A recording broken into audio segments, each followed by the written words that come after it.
그 사람 나를 보아도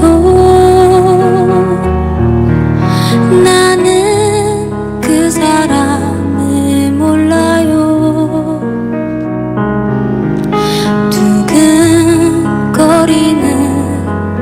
마음은 아파도 이제 그대를 몰라요.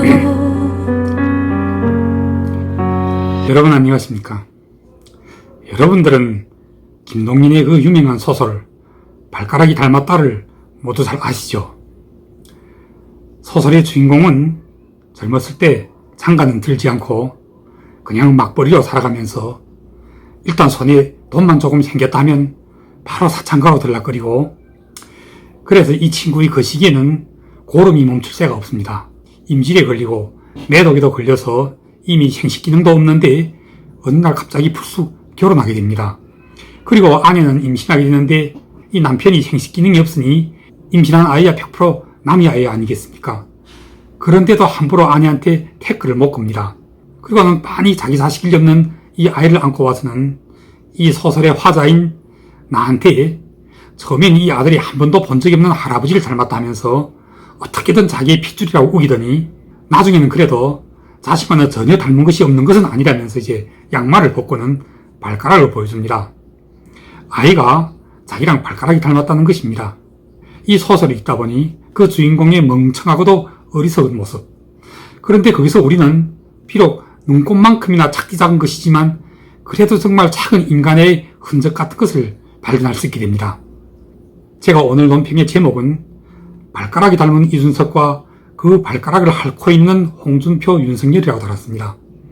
먼저 이 이준석을 당대표로 선출한 모자라도 정말 한참 모자란 바보 같은 대한민국의 보수파 국민들과 국힘당 당원들께서 얼마나 멍청하고 어리석은지를 보여주는 김동인의 소설 발가락이 닮았다 이 제목을 패러디하게 된 원인에 대하여 잠깐 설명드리기에 앞서 어제 저녁에 윤석열과 이준석의 그 치맥 회동을 보면서 제가 받았던 감상부터 말씀드리겠습니다. 이 만남 직전까지도 계속 입만 열었다 하면 윤석열을 디스하고 깎아내리기에 골몰해온 이준석과 만나러 왔던 윤석열이 불쑥 이준석의 그 따릉이 어쩐다는 제목의 책을 미리 한 권 마련해 가지고 와서는 진짜로 마음에도 없는 말로 이준석을 한일같이 올려치면서 여야 정치인들이 모두 읽지 않으면 안 되는 책이라는 뭐니 하면서 사인부터 받는데, 그 서로 올리추구하는 장면을 보면서, 그런데 사실상 비굴하게 굽질거리면서 일방적으로 한쪽에서 올리추기만 했던 당사자는 다름 아닌 그동안 대한민국에서 가장 강한 사나이로 맷집이 좋고 뼈대가 굵기로 유명했던 강골검사 출신의 윤석열이었습니다. 제가 그 올리추다 못해 빨기까지 하면서, 아니 빨다 못해 핥기까지 하면서 비굴하는 그 덩치가 큰 윤석열 후보의 모습을 보면서 하마터면 아침에 먹었던 밥이 다 토해서 올라올 뻔했습니다. 와, 진짜로 미스껍더군요. 그런데 어제 말고 그저께였던가요? 아니면 그저께였던가요? 이 이준석이란 자, 대한민국 보수 우파를 대표한다는 제1야당의 당대표가 되는 자, 정부 여당과는 싸울 생각을 하지 않고 계속 자해 행위를, 이제는 이적 행위로까지 의심받고 있는 이런 자가 범보수 우파의 가장 유력한 대권주자인 윤석열을 깎아내리기 위하여 정말 고약한 말말들 가운데는 한마디로 일전쌍조, 일석이조의 효과를 노리는 아주 사악한, 즉 간사하고도 앙갈한 독화살 한 대를 여러분들은 기억하고 계실 것입니다. 무슨 윤석열의 지지율은 위험하다느니, 안철수가 정치에 미숙했을 때와 똑대 닮았다느니, 이러한 발언들 말입니다. 정권 탈환을 위한 보수파 국민들이 기대내지 희망의 철석연대를 이와 같이 독화살 환대로 일전쌍조 내지 일석이조 해보겠다는 이 국힘당의 당대표라는 자의 행위를 보면서 정치꾼으로서의 그 행위의 가장 중요한 조성 부분이라고 할 수 있는 언어의 가벼움, 언어의 싸가지 없음, 그리고 그 언어로 인한 자살골 해트트릭, 이런 것들이 과연 누구를 닮았는지에 대하여 여러분들은 이제 능히 짐작해 보실 수가 있을 것입니다. 제가 한번 짚어볼까요? 그 가벼움은 유시민, 그 싸가지 없음은 정청래, 그리고 자살골 해트트릭은 추미애, 이 세 분의 모습을 제1야당의 당대표라는 자가 혼자서 한 몸에다가 다 닮아버린 것이 아닙니까? 아하, 이건 솔직히 발가락 정도가 아니죠. 제가 오늘 논평의 제목을 잘못 지은 것 같습니다. 우선 야당 대표라는 자가 정말 쏙 빼닮은 유시민의 그 가벼움에 대해서, 즉 그 가벼운 입에 대해서 한번 말해보겠습니다. 여러분들은 일명 속일레오라고 불리기도 하는 알릴레오라는 방송을 기억하고 계실 것입니다. 이 방송을 통하여 그냥 미운 말만 골라가면서 쏟아내곤 했던 유시민, 이분의 별명은 촉새입니다. 같은 진영에 열광하는 팬들에게 둘러싸여 세간에서는 모두 자기를 뭐라고 평가하고 있는지에 대하여 모르고 지내다가 결국 어찌 되었습니까? 바지가 다 벗겨져 내려가는 줄도 모르고 계속 날조를 일삼다가 종당에는 검찰이 자기네 그 노무현 재단의 계좌를 들여다봤다는 둥, 한마디로 아무 근거도 없는 뇌피셜, 헛소리를 떠버리다가 지금은 5억 원 손해배상 소송에 걸려들고 말았습니다. 그것도 대한민국에서 수사를 잘 하기로는 둘째가 라면 오히려 서러울 한동훈이라는 너무 유명한 검사장한테 걸려도 정말 단단하게 걸려든 것입니다. 그제서 급해 맞아서 아이고 죄송하다고 잘못한다고 공개 사과까지 했지만 이제는 말짱 다 도루묵이 되고 말았잖아요. 이 거짓말쟁이 의혹농객을 용서해주고 있는 국민들 아무도 없습니다. 국민들이 눈에 이제 유시민 하면 이 사람은 거짓말쟁이, 궤변쟁이, 가짜뉴스 유포자 그 이상도 이하도 아닙니다. 그 가벼운 입, 너무 가볍다 못해 그래서 입만 열었다 하면 술술거리고 쏟아져 나오는 그 거짓말들, 말조들, 가짜뉴스, 엉터리 논리, 여기에 너무 질리다 못해 이제는 촉새에다가 재수광에다가 그 알릴레오라는 방송 이름까지도 이제는 국민들한테 속일레오로 인식되어버리고 말지 않았습니까? 아, 이런 자가 노무현 재단의 이사장이라니? 노무현에 대한 이보다도 더 큰 모욕이 또 어디 있겠습니까? 아, 그런데 이런 자를 계승하고 있는 그 참새의 깃털보다도 가벼운 입, 한번 입을 열었다 하면 내뱉는 언어들마다 모두 얼마나 사악하고 고약한지 오죽했으면 같은 국힘당의 한 여성 당협위원장이 이를 두고 뭐라고 표현하고 있습니까? 이 자야말로 병신 중에 상병신이라고 질타하고 있습니다. 제가 보기에도 진짜 상병신이 맞습니다. 그래서 입만 열었다 하면 내뱉는 말들이라고는 모조리 자기 편을 디스하고 흠집내고 깎아내리는 말들 뿐이니 말입니다. 이런 자를 보수파를 대표하는 제1야당 국힘당의 당대표로 선출한 보수파 국민들과 국힘당 내의 당원들, 이제는 정말 두 주먹으로 자기 가슴을 때리면서 후회한들 무슨 소용이 있겠습니까? 자기가 뿌린 씨앗이니 자기가 거둘 수밖에요. 이제는 그 피해조차도 당신들 스스로가 감내하지 않으면 안 될 지경까지 하루 이틀씩 점점 더 가까이로 다가오고 있습니다. 더도 말고 하나만 더 실례 들어볼게요.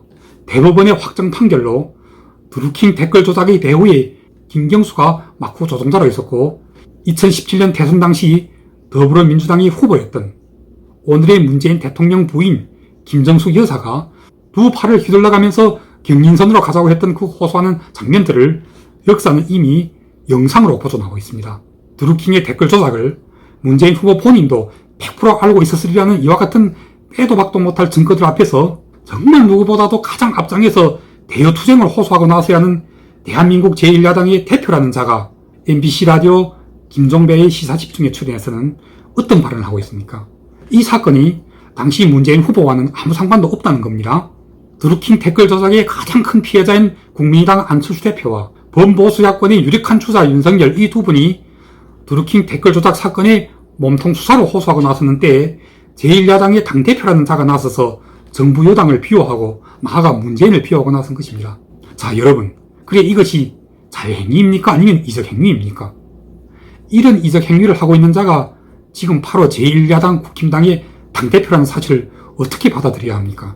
또한 이런 자를 당대표로 선출하여 정부 여당과 싸울 대신 하루 종일 연예인처럼 생쇼놀이만 벌이고 방송이만 들락거리며 내뱉는 말이라고는 오롯이 자기 편인 보수 야권의 정치인들만 조소하고 비아냥대고 그래서 정부 여당이 흐뭇해하는 노릇만 골라가며 하는 이런 자를 당대표로 뽑은 보수파 국민들, 국힘당의 당원들은 당신들의 눈에는 지금 이런 당대표 휘하에서 100명에 달하는 국회의원들이 어느 누구라도 나서서 정부 여당의 그 매일같이 터져나오고 있는 부정들 실책들을 눈앞에 빤히 바라보면서도 싸울 생각이라고는 하지 않고 그냥 꿀먹은 저팔계 모양을 하고 멀거니 구경만 하고 있는 한심한 꼬락서니들이 정면 아무것도 보이지 않고 있는 것입니까?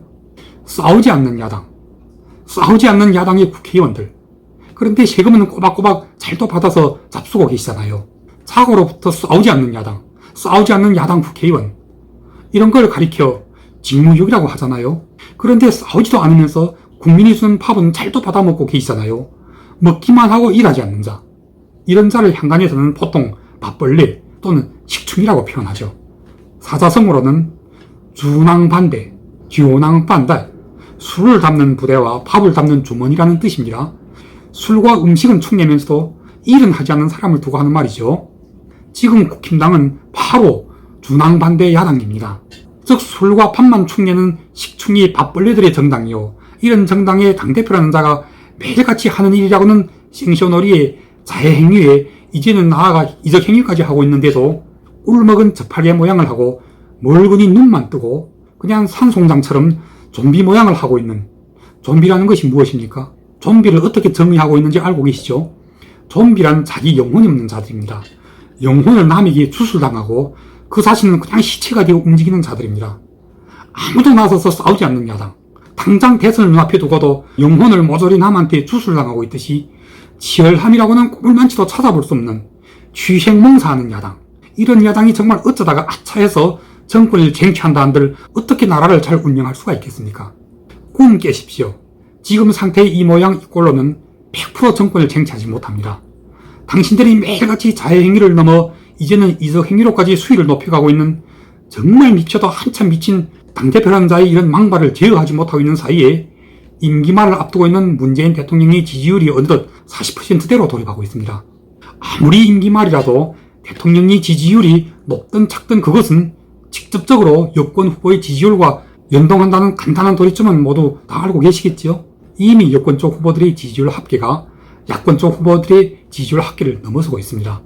그런데 여기다 대고 야당의 당대표라는 자가 또 나서서 자기 야권의 유력주자 지지율이 하루라도 빨리 곤두박히기를 바라는 것처럼 위험하다느니 뭐니 하고 떠버리고 있으니, 이렇게 이적행위를 일삼고 있는 불악취 같은 당대표를 그대로 둬두고 어떻게 대선이라는 이 전쟁에서 이길 수가 있겠습니까?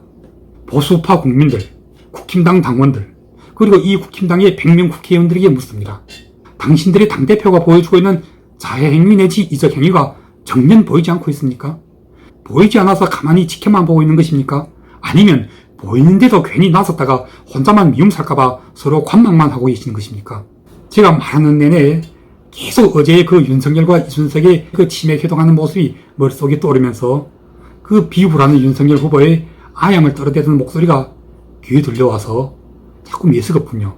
아무래도 오늘 논평은 좀 빨리 마무리해야 할 것 같습니다.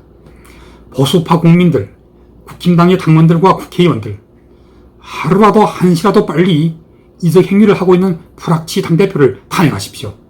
하루라도 한시라도 빨리 싸우는 야당으로 되돌아가야 하고 대동단결하고 대동통합하는 야당으로 거듭나야 합니다. 합당을 논의 중인 국민의당을 넘어 우리공화당과도 국민혁명당과도 그리고 보수파의 기치를 내걸고 있는 기타의 모든 군소정당들에게도 모두 통합의 손길을 내밀어 그들 모두를 하나로 묶어낼 수 있는 새로운 비상체제를 가동하지 않으면 당신들의 앞에 놓인 운명은 그냥 자생자멸하는 길밖에 없습니다. 처칠의 그 유명한 명언을 기억하고 계십니까?